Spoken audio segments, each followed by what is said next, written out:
আমি অতসী গাঙ্গুলি। আমরা আজকে সিদ্ধা টাউনে এসেছি। ফ্রি ফিজিওথেরাপির একটা ক্যাম্প আমাদের আয়োজিত হলো। সেটা আমরা ফিজিওসুপ্রিয় রিহ্যাব টিম থেকে আমরা সবাই এটা আয়োজন করেছি।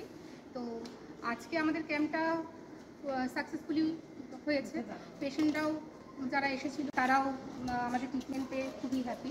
তো আমরা নেক্সট যেটা করব ফিজিওথেরাপির যে আমরা এই টিমটা নেক্সট আমরা করব সেটা হচ্ছে সিদ্ধা গ্যালাক্সিতে, সেটা হচ্ছে 14ই ডিসেম্বর। আপনারা সবাই আসুন। ধন্যবাদ।